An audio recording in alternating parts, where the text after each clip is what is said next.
Nous croyons tous ce que les livres scolaires nous ont appris sur l'univers. Mais que faire lorsque nous sommes confrontés à des questions qui remettent en cause nos croyances les plus fondamentales? Un phénomène inexpliqué. Une énigme qui défie la raison. Une réponse totalement inattendue. Une seule rencontre avec ces phénomènes inexpliqués et c'est votre vie entière qui bascule. Les plus grandes énigmes de tous les temps. Un mystère impénétrable fait irruption dans votre vie et plus rien n'est comme avant.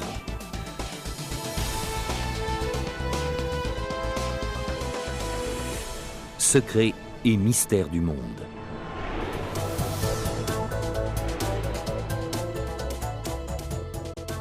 À partir de la fin des années 70, la campagne anglaise est devenue le théâtre d'un étrange phénomène.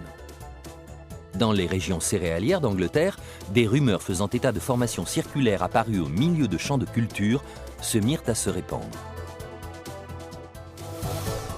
Comment expliquer l'apparition de ces étonnants et mystérieux motifs dans les champs de blé d'Angleterre et dans bien d'autres pays du monde?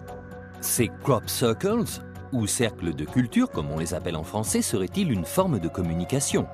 Une forme de communication venue d'un autre monde. Certains scientifiques pensent que les mathématiques sont le langage de l'univers. Pour certains, ces figures extrêmement complexes auraient valeur de mise en garde. Mais une mise en garde contre quoi? Et adressée par qui? Ces dessins géométriques d'une parfaite précision essaieraient-ils de nous dire quelque chose? D'abord d'une grande simplicité, les cercles observés sont devenus de plus en plus complexes et de plus en plus grands au fur et à mesure que leur nombre augmentait. Et le plus troublant, c'est que ces cercles, qui pour certains sont tellement grands qu'on ne peut les voir dans leur intégralité que du ciel, apparaissent entièrement formés au petit matin, alors que la veille encore, il n'y avait rien. Quelle forme de vie ou quel phénomène inexpliqué peut-il être en mesure de dessiner dans le plus grand silence et sans abîmer les cultures des figures tellement gigantesques qu'il faut le recul d'une vue aérienne pour en cerner toute la précision géométrique? Nombreux sont ceux qui crurent le mystère résolu lorsqu'à peu près à la même époque se mirent à circuler d'autres rumeurs faisant état celles-ci de disques argentés survolant la campagne anglaise, un phénomène observé à maintes reprises. Ils ont valu à la ville de Warminster la réputation de capitale britannique de l'OVNI. Depuis 1964, le nombre d'OVNI observés dans cette région est tout simplement sidérant. Le plus intéressant de ces nombreux phénomènes a été observé par plusieurs témoins qui disent avoir vu un objet de forme sphérique étinceler de couleurs incandescentes. Et cet objet particulier semble avoir été observé à diverses reprises. Mais ces apparitions n'étaient que le signe avant-coureur d'un mystère plus épais encore. Car d'après les témoins oculaires, dès le lendemain, apparaissait avec les premiers rayons du soleil la preuve étonnante de leur rencontre nocturne avec l'inconnu, avec l'inexpliqué. Quelqu'un ou quelque chose avait couché les tiges des plantes d'une partie du champ pour lui donner une forme d'une grande rigueur géométrique. Les tiges ne sont ni coupées ni arrachées, elles sont couchées puis soigneusement tressées selon un mouvement en spirale. L'augmentation du nombre et de la complexité des cercles de culture au fil des années prouve que leur rigueur géométrique ne doit rien au hasard. Ils forment des cercles parfaits, des figures de forme ovale ou circulaire avec parfois même des anneaux et des satellites. Il se pourrait donc, s'il existe bien un lien entre les ovnis et ces mystérieux pictogrammes, que les cercles de culture soient actuellement la preuve la plus tangible du passage sur Terre d'êtres venus d'une autre planète. Mais comment être bien sûr que les cercles de culture et les ovnis ont un lien entre eux? Dès le début, l'apparition des cercles de culture est associée à celle de phénomènes aériens inexpliqués. Certains affirment même avoir vu des rayons de lumière toucher le sol à l'endroit précis où des cercles de culture ont été découverts par la suite. De nombreux témoignages font état de ces petites boules ou sphères de lumière orangée qui se déplacent au-dessus du champ et parfois même au ras du sol. Et ces observations ont souvent été suivies de découvertes de cercles de culture. Si cette étrange coïncidence ne suffit pas à prouver le lien existant entre les cercles et les phénomènes aériens inexpliqués, elle constitue néanmoins une piste sérieuse qu'on aurait tort de négliger.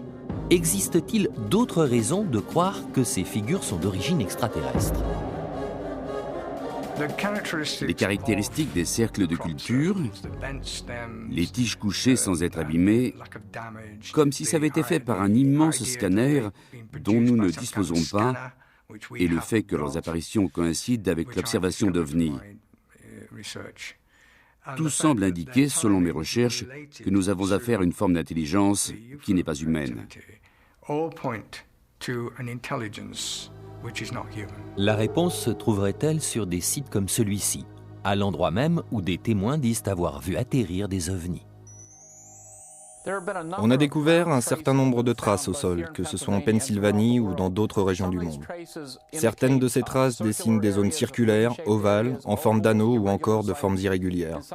Dans certains cas, le haut des tiges a été brûlé ou carbonisé. Dans d'autres, la terre ou les végétaux ont été enlevés. J. Allen Hynek, le père de la recherche moderne sur les ovnis, déclare avoir vu des soucoupes volantes décoller d'un site au Canada. Comme s'ils obéissaient à un signal, les 5 objets se sont élevés dans les airs au même moment. Et ils ont laissé derrière eux 5 cercles d'herbe aplatis de près de 3 mètres de diamètre. Cela veut-il dire que tous les cercles mystérieux découverts dans l'herbe sont le fait d'ovnis? Ou existe-t-il une explication plus rationnelle à ces phénomènes? La thèse du gouvernement britannique, c'est que les cercles de culture sont dus au vent. Ce sont des tornades qui dessineraient les cercles de culture dans les champs.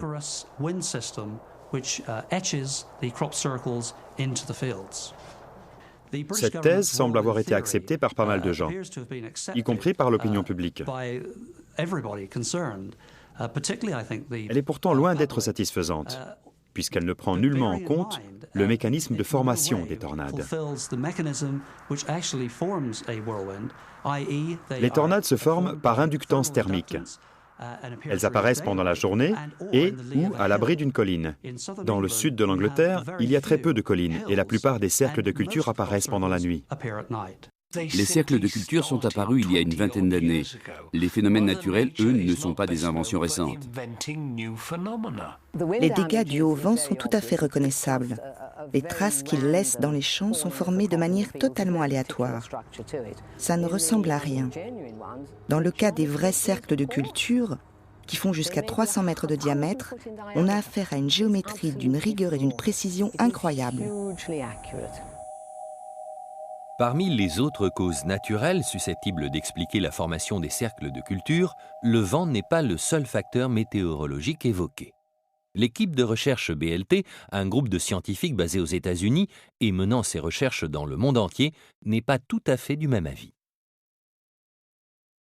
L'hypothèse la plus rationnelle que nous ayons pu faire, c'est qu'un plasma atmosphérique, une masse d'air constituée de particules électriques hautement chargées, descend à la surface de la Terre et laisse à son point d'impact ce que nous appelons les cercles de culture.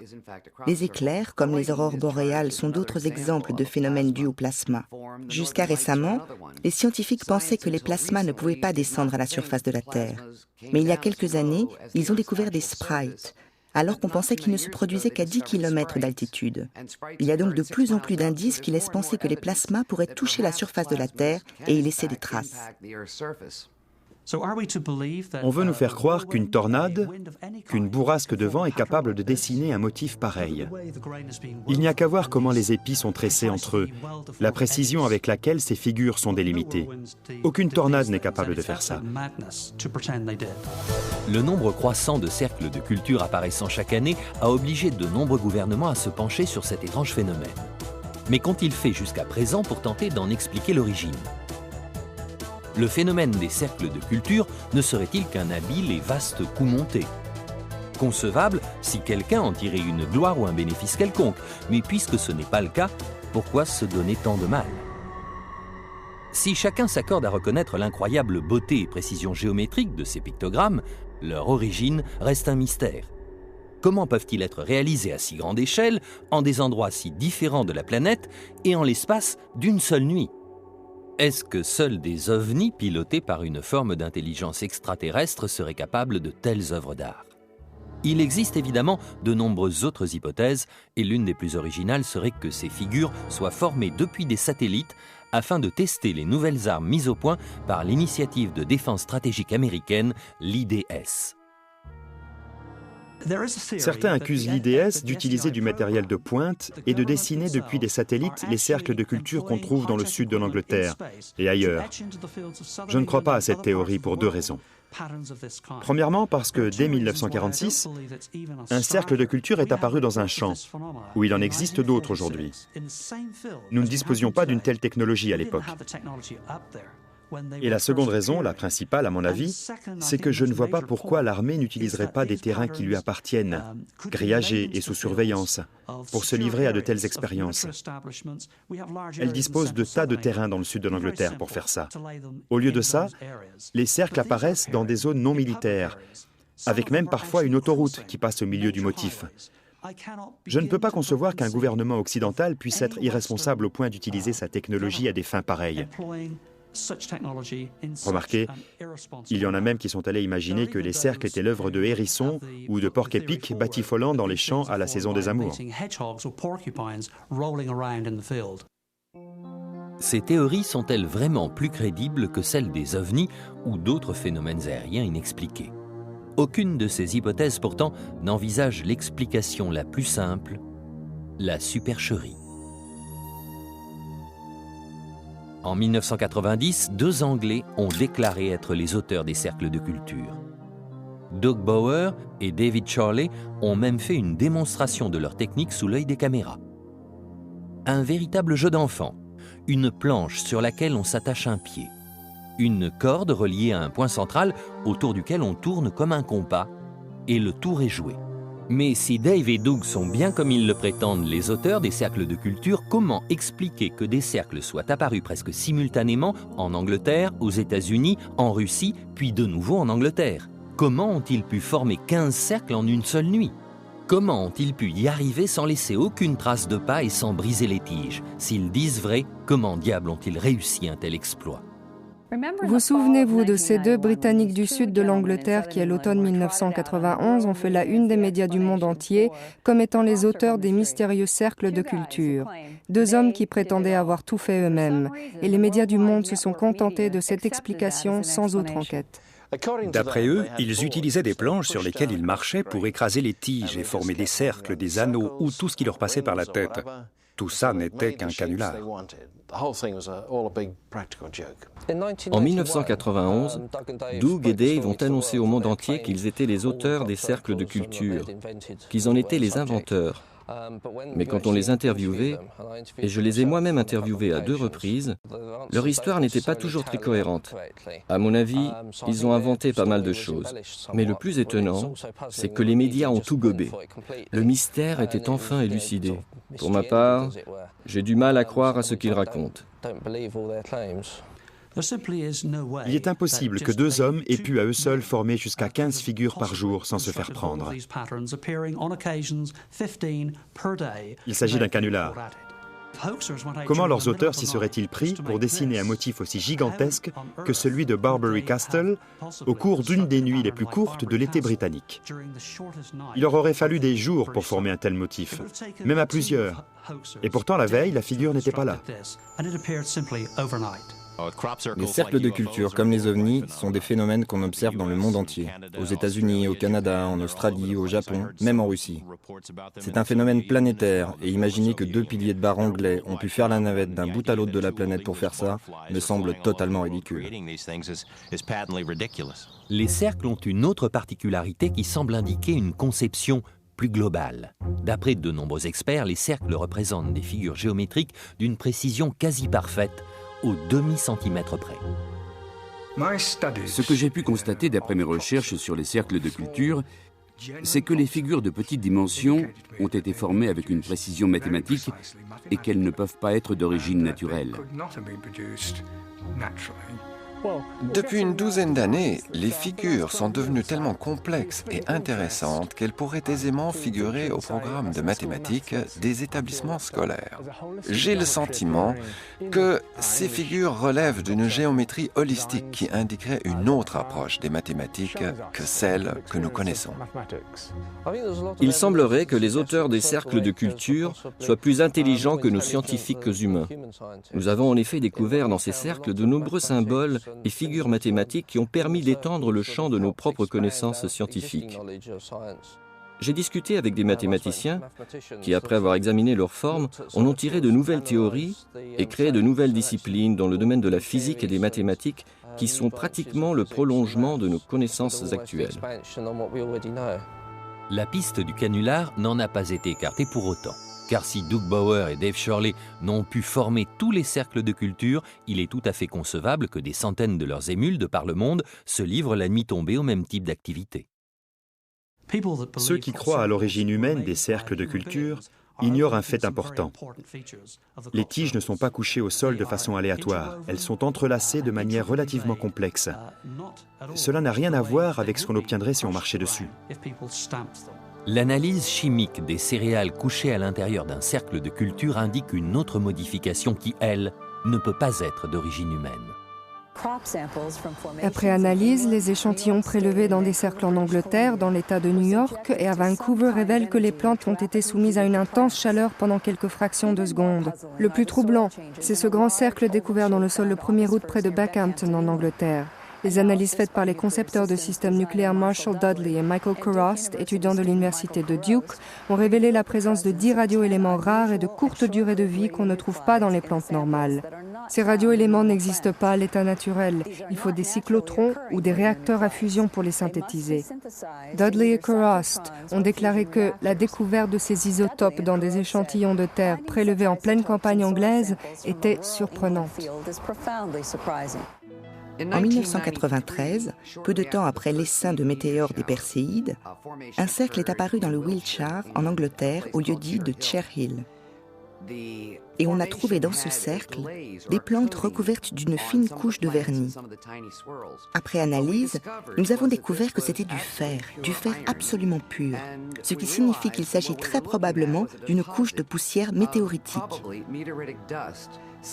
Depuis, nous avons intensifié et approfondi nos recherches et dans la majorité des cercles, nous avons découvert au sol des perles de 50 à 100 microns de diamètre, de minuscules billes de fer pur, à l'intérieur des cercles, jamais à l'extérieur. Chaque plante qui pousse à la surface de la Terre a une structure énergétique particulière. Nous avons donc examiné et comparé la structure énergétique des plantes à l'intérieur du cercle avec celle qui pousse à l'extérieur. Nous n'avons pas procédé à une analyse végétale classique, mais elle nous a cependant permis d'obtenir un cristal d'amidon à partir d'une plante prélevée à l'intérieur du cercle. Et au microscope, nous avons découvert que la structure du réseau cristallin était totalement différente de ce qui avait pu être observé jusqu'à présent. La plupart des gens pensent qu'il suffit d'avoir recours à la science pour élucider un mystère. Dans le cas présent, la science a rendu le mystère encore plus obscur qu'il ne l'était au départ. Et contrairement à d'autres, les membres de l'équipe de recherche BLT ont avant tout une approche scientifique du problème. Nous prélevons plusieurs centaines d'échantillons à l'intérieur des cercles et autant ou un peu moins d'échantillons témoins à l'extérieur. Puis nous comparons les deux groupes de plantes. Nous avons découvert que les plantes prélevées à l'intérieur des cercles avaient subi des modifications au niveau de leurs parois cellulaires, que les nœuds des tiges étaient très volumineux, parfois jusqu'à 200% plus importants que les nœuds des plantes témoins. Des trous apparaissent au niveau des nœuds qui n'existent pas sur les plantes prélevées en dehors des cercles. Et leur germination présente également des anomalies. La rigueur mathématique des symboles géométriques dessinés par les cercles de culture, la complexité avec laquelle les tiges sont couchées au sol et les modifications chimiques constatées au niveau de la structure organique des plantes constitueraient-elles la preuve irréfutable d'une intervention extraterrestre ? Ou disposons-nous d'autres données scientifiques nous permettant de concevoir une explication plus rationnelle et plus terre-à-terre ? Et quelle est la position officielle du gouvernement, ou plutôt des gouvernements, face au cercle de culture ? En 1972, 2 hommes se trouvant dans un champ de blé près de Warminster, en Angleterre, ont été témoins d'un phénomène qui reste à ce jour inexpliqué. Ils déclarent avoir vu le blé se coucher au sol dans le sens des aiguilles d'une montre sous l'effet d'une force invisible. On a découvert par la suite un magnifique cercle de 9 mètres de diamètre à l'endroit même où le phénomène avait été observé. Les quelques 9000 cercles recensés ces 30 dernières années de par le monde montrent la complexité toujours croissante des pictogrammes représentés. Ils forment aujourd'hui des fractales mathématiques extrêmement complexes s'étendant sur plus d'1 kilomètre. Mais si le nombre et la taille des cercles augmentent chaque année de manière quasi exponentielle, il en va de même du nombre de falsificateurs reconnus, parfois encouragés et aidés par les grandes chaînes de télévision américaines et britanniques. Le Guardian et le magazine allemand PM sont même allés, sous la direction du biologiste Robert Sheldrake, jusqu'à sponsoriser une compétition de cercles de culture. Et pour juger du travail des participants et départager les meilleurs, on a fait appel à des spécialistes travaillant sur les cercles de culture. Mais est-ce la preuve que tous les cercles de culture sont des contrefaçons? Si je vous donnais un billet de $20 et que je vous persuadais que c'est un faux, est-ce que vous refuseriez tous les billets de $20 en circulation? Est-ce que le dollar perdrait toute valeur pour autant? C'est un phénomène qui relève du paranormal. Il suffit de se retrouver au milieu d'un cercle de culture pour s'en rendre compte. Aucune force humaine n'est en mesure de coucher le blé au sol de cette manière. Et le meilleur moyen de s'en rendre compte, c'est d'aller sur place. Comment, par exemple, les juges du concours ont-ils pu évaluer ce qui, de l'avis des scientifiques eux-mêmes, ne peut être en aucun cas falsifié? Les spécialistes qui travaillent sur le terrain ont mis en évidence les preuves d'un intense rayonnement à micro-ondes qui n'existe pas en dehors de ces cercles. Serait-il possible que l'usage grandissant que nous faisons de la technologie des micro-ondes ait un effet sur les cultures? Après tout, nous utilisons cette technologie pour des applications aussi diverses que la cuisson des aliments ou les télécommunications. Est-il concevable que par un étrange concours de circonstances, des micro-ondes telles que celles utilisées pour la transmission de messages téléphoniques aient pu s'abattre au sol au lieu de se diriger vers leur récepteur? Ceci expliquerait l'apparition si soudaine et silencieuse des cercles de culture. Si nous disposons d'une technologie, micro-ondes ou autre, capable de former ces cercles, peut-on désormais écarter l'hypothèse d'une intervention extraterrestre? Que penser dans ce cas de photos comme celle-ci? Des centaines de témoins déclarent avoir vu des objets de ce type à proximité des cercles de culture ou près des champs où ceux-ci sont apparus par la suite. Nous sommes arrivés dans un champ qui surplombait un champ de blé où s'étendait un vaste cercle de culture, celui d'Alton Barnes, juste à côté de Stonehenge, en Angleterre. Nous étions 8, des scientifiques et des ingénieurs, dont certains travaillent pour le gouvernement américain. Et tout à coup, on a vu surgir un hélicoptère de l'armée britannique, équipé de ce qui se fait de mieux dans le domaine technologique, comme le sont la plupart de ces hélicoptères. Et puis il s'est approché de nous, très très près.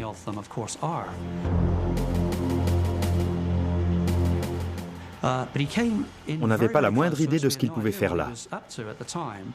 On a d'abord pensé qu'ils étaient en train de prendre des photos du cercle au moment où nous sommes arrivés.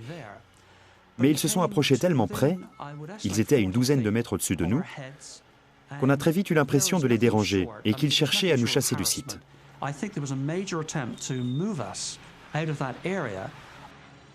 Je ne comprenais pas pourquoi ils voulaient qu'on parte. Ça fait 48 ans que je vis ici. L'hélicoptère volait tellement bas que le souffle couchait la haie sur notre véhicule. Et puis, comme si un ne suffisait pas, un deuxième hélicoptère est arrivé. Ces deux hélicoptères de l'armée étaient bien en train d'essayer de nous chasser du site. Nous sommes remontés dans notre véhicule. Nous avons rejoint l'autoroute qui longe le champ et les hélicoptères ont continué à nous suivre de l'autre côté de la haie.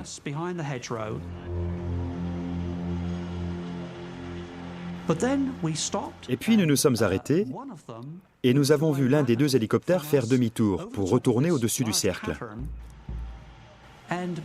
Il a pris un peu d'altitude et s'est approché d'une petite boule de lumière d'environ 45 cm de diamètre qui donnait l'impression de vibrer. L'hélicoptère s'en est approché tellement près qu'il est absolument impensable que le pilote ne l'ait pas vu. Dans le film, on la voit à ce moment-là disparaître pour réapparaître ensuite derrière l'hélicoptère, qui commence à tourner sur lui-même pour essayer de la suivre.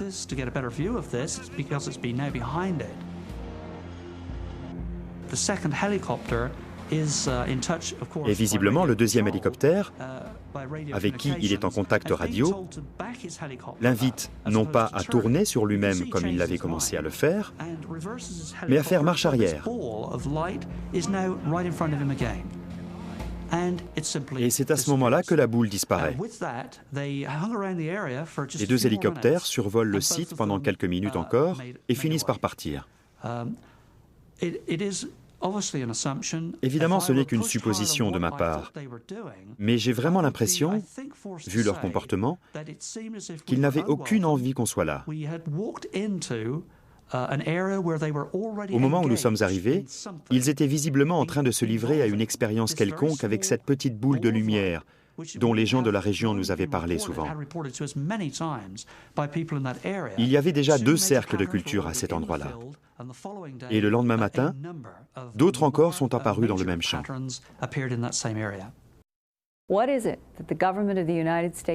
Le gouvernement américain semble savoir quelque chose que le public ignore.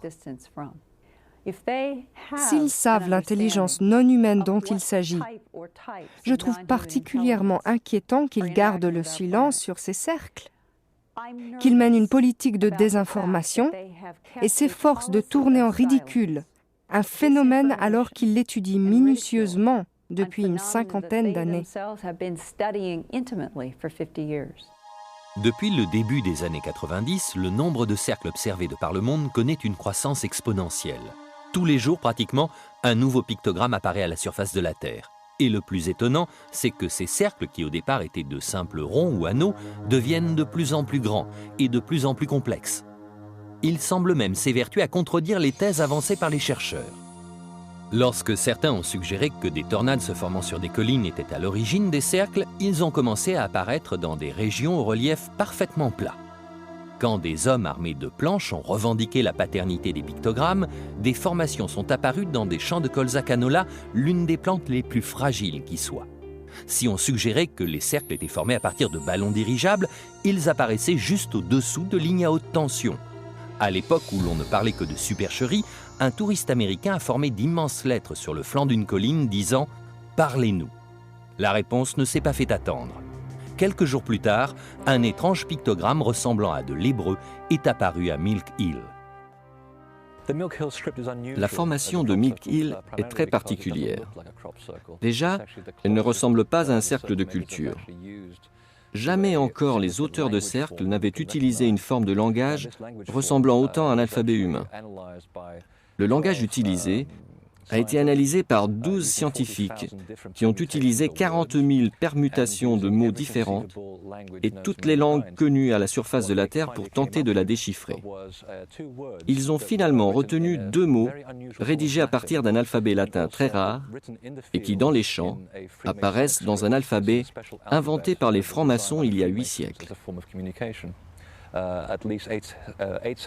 Les 2 mots, qui forment le glyphe aponoastos, signifie « Nous sommes opposés à toute fraude et supercherie ». C'est un fait particulièrement intéressant dans la mesure où la formation de Milk Hill est apparue en 1992, au moment où on ne parlait que de supercherie, juste après que Doug et Dave aient fait leur démonstration devant les médias. Vu le contexte, le message semble particulièrement clair. Les auteurs des cercles de culture sont des êtres d'une remarquable intelligence, ça ne fait aucun doute. J'ai passé ma vie à enseigner la géométrie, l'architecture et l'esthétique industrielle. Et je peux dire que les figures qui apparaissent dans les champs relèvent d'une sagesse, d'une intelligence et d'un talent qui dépassent l'imagination. Aucun être humain ne serait capable d'une telle créativité, d'une créativité à chaque fois plus étonnante.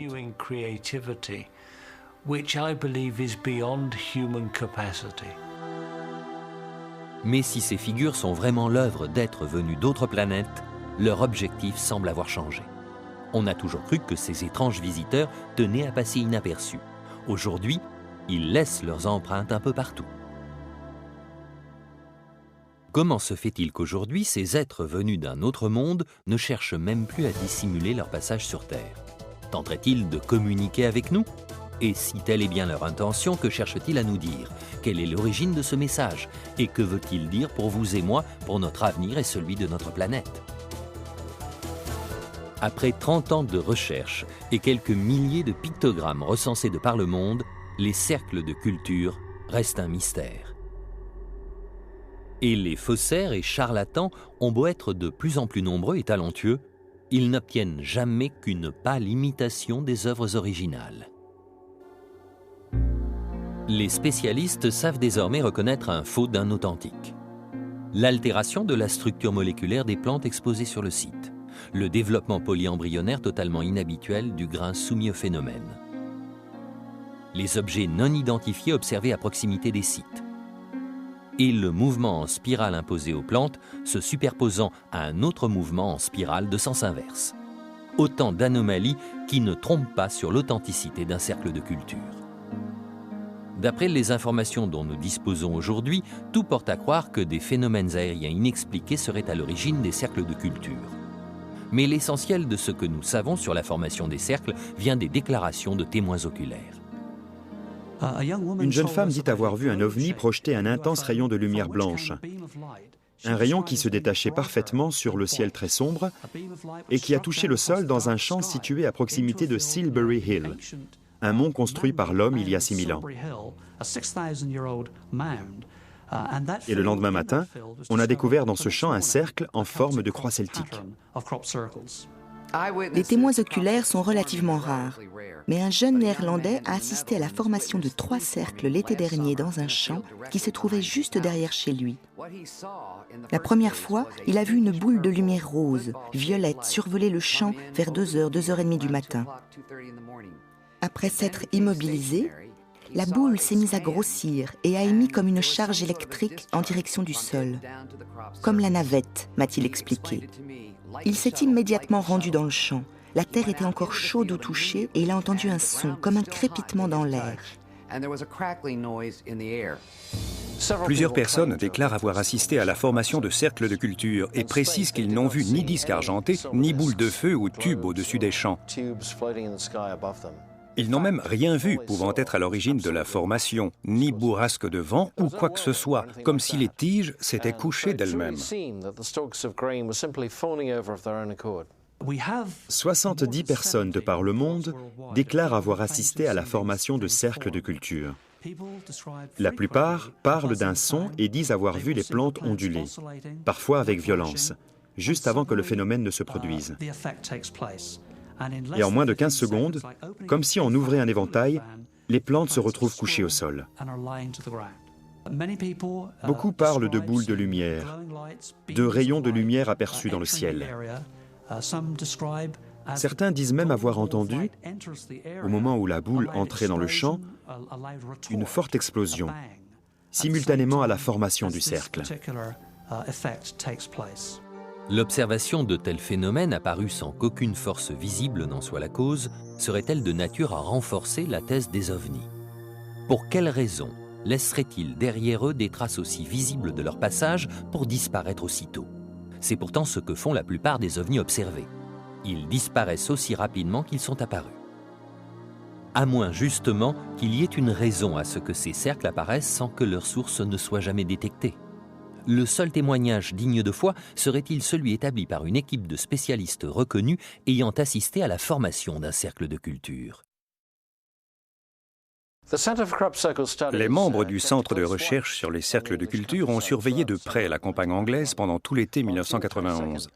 Le 22 juin, 3 de ses membres ont vu apparaître dans le ciel une boule de lumière orangée, dorée, qui se déplaçait à une vitesse vertigineuse. Malheureusement, aucun cercle n'est apparu cette nuit-là, mais il existait déjà plusieurs pictogrammes dans un rayon d'1 kilomètre autour du site où la boule a été observée. Colin Andrews et son équipe ont eu plus de chance.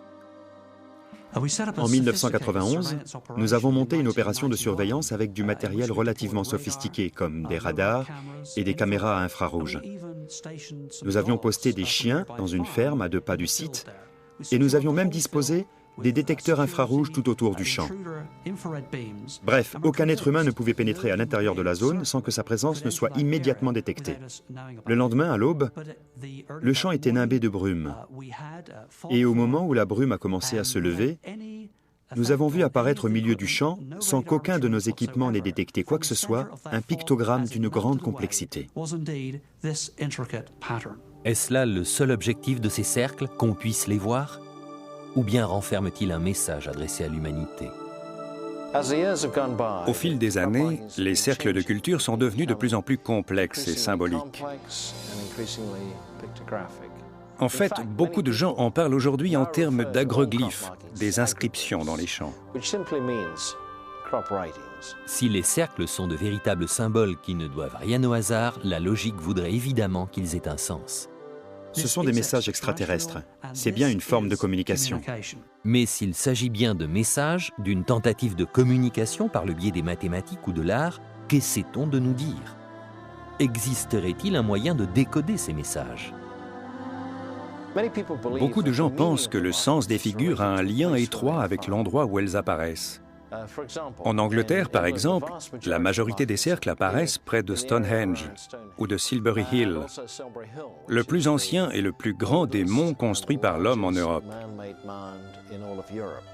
Et d'ailleurs, l'un des agroglyphes les plus impressionnants jamais découverts est apparu avec son axe pointant directement vers Silbury Hill. Quand on sait que Stonehenge et Silbury Hill ont été construits par les représentants d'une culture très ancienne ayant d'étonnantes connaissances en astronomie, on peut se demander si cette connaissance ne leur a pas été transmise il y a des milliers d'années par ceux qui aujourd'hui forment les agroglyphes dans la région. On peut même se demander s'ils n'essaient pas de nous transmettre de nouvelles connaissances. En étudiant cette figure, le professeur Gerald Hawkins a en effet découvert d'importantes équations mathématiques appartenant à des ratios diatoniques. En 1990, un chercheur de Washington, le professeur Gerald Hawkins, qui travaille dans le domaine des mathématiques pures, s'est aperçu en étudiant les figures dessinées par les cercles de culture qu'il existait une certaine correspondance entre elles. Et il s'est rendu compte, en les examinant de plus près, qu'on pouvait en extraire de nouveaux théorèmes mathématiques, des théorèmes qu'on ne trouve dans aucun traité de mathématiques existant. Non seulement ça, mais il a également découvert un cinquième théorème, plus général, dont tous les autres pouvaient être extraits.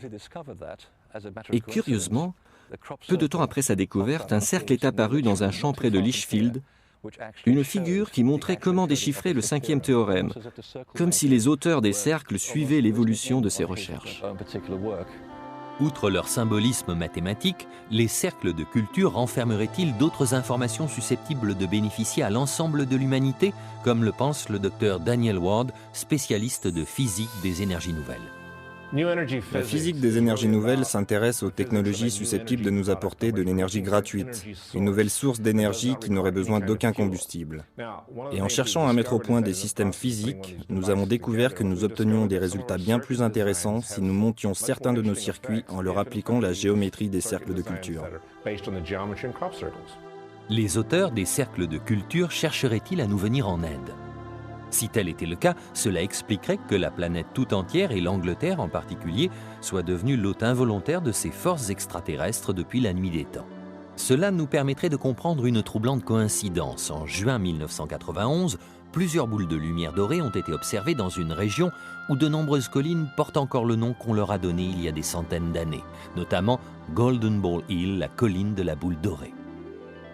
Je suis convaincue qu'il y a une forme d'intelligence derrière ce phénomène, des êtres qui nous font savoir qu'ils sont là par le biais d'un symbolisme universel et multidisciplinaire.